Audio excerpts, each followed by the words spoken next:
ada guru, ada tenaga teknis, ada yang lain, itu masih ada yang tidak memenuhi syarat. Nah, jadi kami dua pesannya, satu, mudahkan. Kalau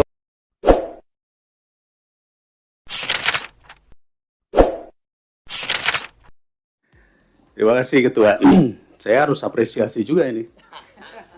Karena sudah menjadi bagian daripada pemerintahan. Terima kasih Ibu Menteri, Pak Wamen, serta jajaran kepala lembaga. Jujur saya sebagai orang baru di sini, saya ingin tahu lebih banyak. Ini menarik ini. Yang pertama adalah ketika kita berbicara tentang reformasi birokrasi.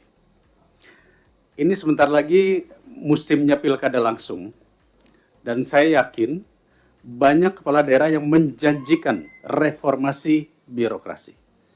Namun kalau kita perhatikan tadi dari ceritanya bahwa reformasi birokrasi itu bukan sesuatu yang mudah, bukan sesuatu yang enteng. Apalagi melihat isu terakhir, ini perlu jadi perhatian kita semua ini. Ada yang mau pensiun punya uang hampir 1 triliun, Pak. Jadi pertanyaannya, apakah sudah kita lakukan fungsi pengawasan? Jangan-jangan penempatan orang terlalu lama pada jabatan itu berbahaya. Nah, saya mohon ini dari BKN, Kemenpan RB, janganlah taruh orang yang berlama-lama pada jabatan yang sama. Karena kita tahu sekali bahwa ada yang disebut sebagai power tends to corrupt. Absolute power, corrupt absolutely. Nah, ini harapan kami di sini, tentunya kita ingin lebih banyak lagi belajar bagaimana proses reformasi birokrasi. Apakah melalui tadi proses rekrutmennya, proses penempatannya, lalu kemudian dievaluasi kembali per berapa tahun, apakah penempatan itu sudah cocok atau tidak. Apalagi sekarang kita juga tahu, tadi dikatakan Ketua, ada beberapa kementerian yang bahkan belum punya eselon 1. Jadi ini tugas kita ke depan juga sangat berat sekali, dan mudah-mudahan kami bisa ikut mengawal. Jangan sampai nanti hanya untuk sekedar mengisi pos-pos kementerian yang belum ada orangnya, akhirnya sekedar, ya kita paham lah, kalau lagi kayak begini berebut jabatan. Biasanya di eselon 3, 2, 1 ini langsung segera mengisi, pengen pindah. Nah, mudah-mudahan nanti sesuai dengan kapasitas dan kompetensi. Yang kedua, saya juga tertarik mengenai P3K. Ini bagi saya sesuatu yang harus kita selesaikan, karena rapat ini sudah sejak 4 tahun yang lalu, dan Pak Presiden sebelumnya, Pak Jokowi juga sudah mengatakan Desember harus selesai. Kalau tidak salah ya, di Komisi 2 juga sudah mengatakan demikian ya, bahwa Pak Yunimart bilang Desember akhir harus selesai. Sementara kita masih ada lihat, 200.000 P3K honorer yang guru, yang mana tadi kalau saya perhatikan datanya 90 sekian ribu yang lolos, sisanya 100 sekian belum lolos. Nah, catatannya adalah yang nggak lolos ini bagaimana nasibnya? Apakah mereka diuji ulang kembali atau mereka jadi apa? Karena itulah yang dipertanyakan. Kita paham untuk bisa menjadi P3K maka harus lolos seleksi, harus tes. Tapi jika tidak lolos, apa solusinya? Mudah-mudahan kita juga bisa mendapatkan masukan di sini, sehingga kami tahu apa yang harus kita perjuangkan. Jadi bukan masalah 100 hari, ini kita berbicara masalah nasib orang ke depan. Demikian Pak Ketua, tidak perlu lama-lama. Terima kasih. Assalamualaikum warahmatullahi wabarakatuh. Yang saya hormati, memang kita ke depan harus menyelesaikan PR yang nggak pernah selesai soal honorer ini. Saya mengapresiasi bahwa pemerintahan periode lalu telah menyelesaikan lebih kurang 1, sekian juta, yang kemudian masih tersisa 1,1 juta. Memang catatan tadi dari para anggota, jangan sampai kemudian jumlahnya bertambah oleh oknum yang tidak memiliki legalitas secara yuridis. Kepala sekolah angkat ponakannya pakai baju dinas, sarjana kehutanan, ngajar di SD. Udah 5 tahun minta dikasihani ke negara. Padahal uangnya bukan dari uang negara, tapi uang bos. Bantuan operasional sekolah. Iya, Mas, dalam pengertian bukan dari DAU untuk gaji, Pak Zul.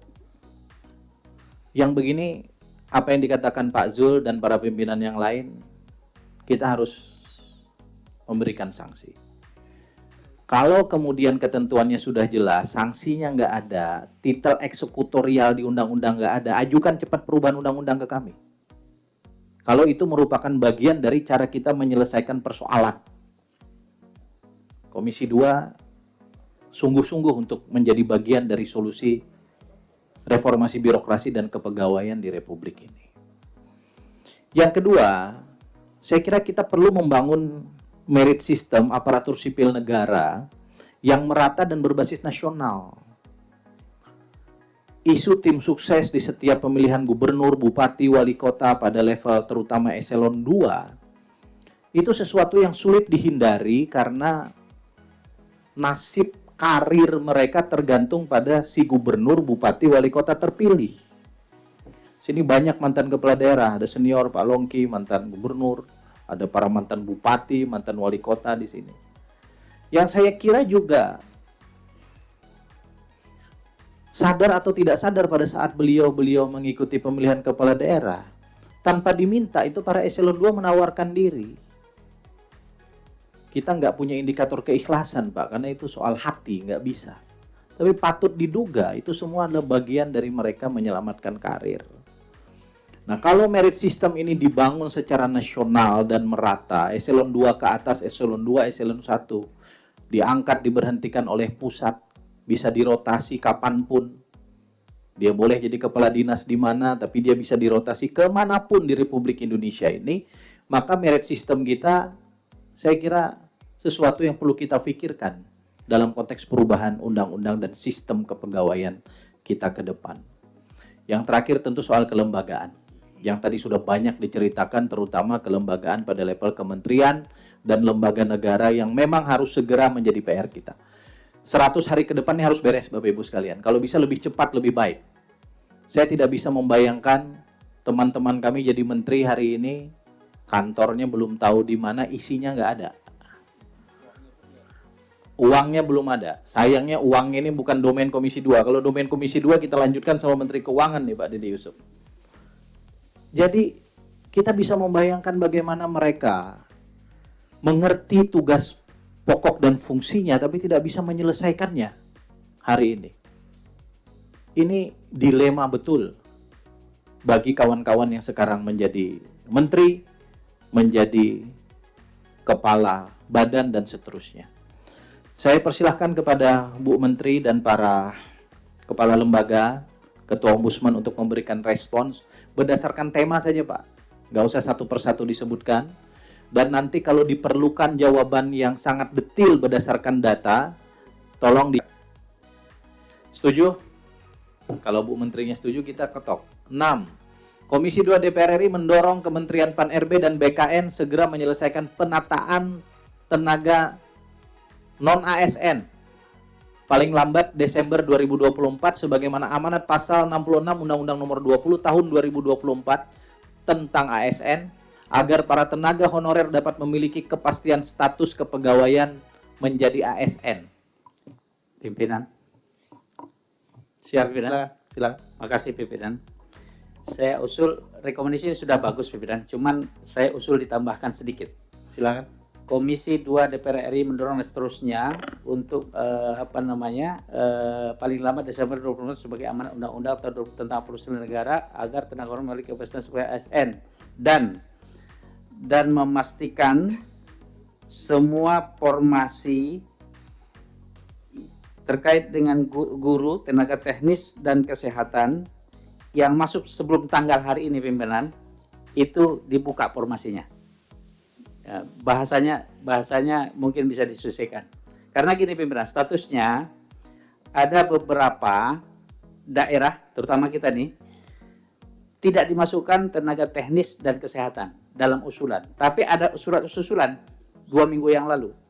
Jadi kalau bisa kita mengusul, ini masuk dalam rekomendasi kita pimpinan. Makasih pimpinan. Terima kasih masukannya. Bu Menteri, saya perlu tanggapan Bu Menteri ini, karena ini teknis. Kalau saya pribadi, pengalaman di DPR kita tidak bicara sangat teknis, gitu. Kita bicara kebijakan. Silakan Bu Menteri.